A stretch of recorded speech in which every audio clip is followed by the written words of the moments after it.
Sunshines, welcome back to Rina Loves Reading, a place devoted to talking about the books we're reading, the books we're adding to our TBRs, and the ones we're finally getting off it. So today we are talking about all the books that I read last week. And there were quite a few. I think I got 2, 3, 4, 5, 6, 7, 8, 9 done, roughly, if I count.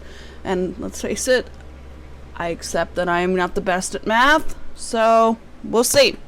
We're going to hit the digital books that I finished first, and then we will go into the large stack of books that I currently have sitting next to me.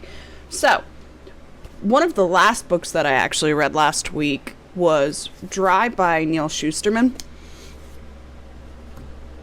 After going through a pandemic for the last 2 years, I related way too much to these characters, especially at the beginning of the pandemic where we were losing resources, we were all scared, we were all tired, we were all panicking a little bit to some extent. And this is what kind of that book touches on a little bit. Basically, in this book, sorry, I'm trying to block my cat. California has basically, oh, cat, no, kitty, go back, go on the windowsill. He's not going to do what I say. Anyone who has a cat understands the problem with trying to corral a cat. Especially a stubborn cat. So, back to Dry. So, Dry basically takes place in kind of like contemporary California where water has been turned off because there is no water left to be brought into California due to drought. And they call it the tap out. And seeing the characters struggle, especially with their feelings related to how to survive in a world that has completely changed overnight, that resonated with me a lot because I thought back to like the beginning of 2020 when it was just like that 2-week period of none of us going outside, even though I had to go outside because I'm exempt from those laws basically for work. That fear, that panic, that we don't know what is going on. Did it get as bad as this book? No, but at the same time, that fear, that uncertainty hit me hard. I'm like, I don't know if this was the best book to be reading with as we're coming out of the pandemic. I understand why it was written. I loved it. I'm beginning to really like Neal Shusterman as an author. I loved his Arc of Scythe books, which are some of when I got back into buying books non-digitally, which I spent about 3 years buying digital books solely because I didn't want to move books again. They were some of the first books that I actually bought for my bookcase. So they're actually right there. The next book we finished, I finished volume 22 of 7 Deadly Sins. This one shocked me. I did not expect what happened to happen. I'm currently still coping with it, and it's another one of those moments of, I enjoyed this volume especially because sometimes with mangas you kind of get used to the expected and you can kind of figure out what's going to happen in the next volume or what's going to happen, and it gets a little boring and tedious, especially if you're reading a lot of them at once. But with this one, I did not expect what happened to expect, so I really enjoyed that.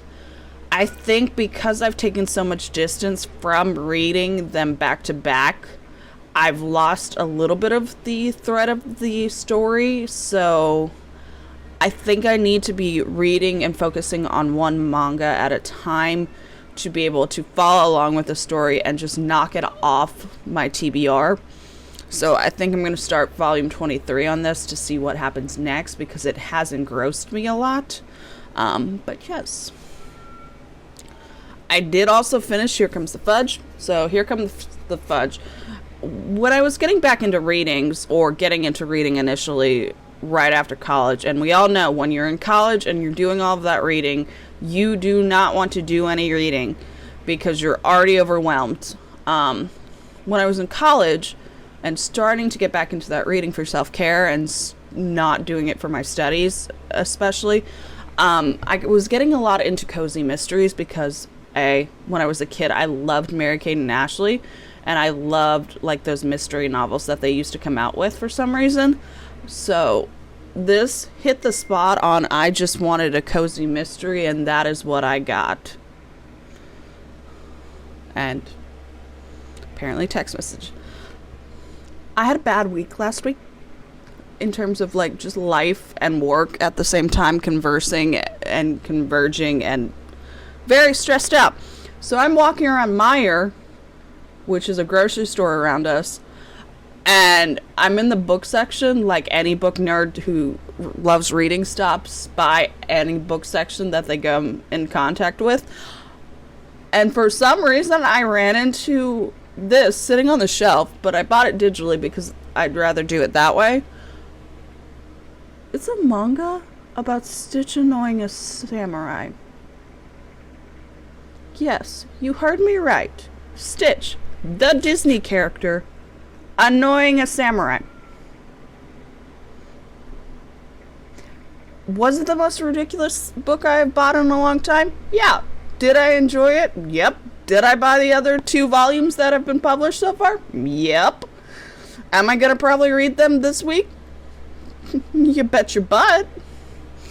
But it was just a humorous random thing that I found at the grocery store, basically, when I was getting groceries. And I'm like, you know what? This is the week that I need just random shenanigans of Stitch. And as a Disney lover, my heart and my book nerd says I am Belle. My personality, as my friends who also work at Disney have put it, you are Stitch. And there goes the corgi. So that was the last digital book that I read this week. So let's hit the physical books. I actually made a lot of progress on the books that I thought I was going to, and I basically finished 5 physical books last week. I was kind of proud because I was so stressed out throughout the week that I was like, I'm just not going to get anything other than handling all of these crises done. But I did. So the first book we're going to talk about, White Fragility. This was a book that I needed to read to understand more of how my white privilege impacts those around me and the conversations that I am shutting down unintentionally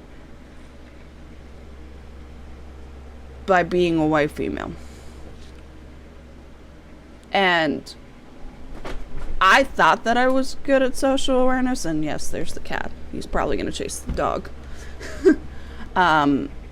And I thought that I was having right, but this one made me more aware of the indirect ways that I am dismissing people's feelings at points and how to better approach the conversations that I need to. I think I ended up giving it 4 stars because I wish it was longer. This is a basically 100 and something page book on a very needed topic to be discussed. So I wish that it was like more gave more tips and tricks, but I really enjoyed reading it. It made me think in ways I didn't think it needed to read, but it was a good one. The next book I read, which I have officially earned buying book of the month for next month, because I have finished with this book all of my book of the months that I bought for this month. And so I read February 2022's book selection, Don't Cry for Me. You know how last week I said 4 Winds was going to be, I am sorry, the dog's gonna bark. I don't know why, but that's what we're dealing with this morning. So you know how I said last week that 4 Winds was probably going to be the book of the month for this, or not my favorite book for the month of February. It has been topped by this book. Holy crap, this book made me cry. And I read it in one sitting because I could not put it down.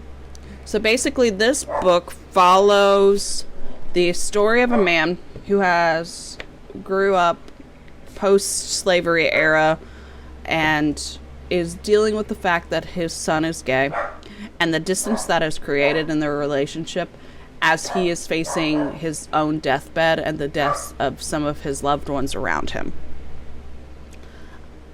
You know, in those books that you're like, oh, this is going to end up in a happy, they're going to reunify and all of that.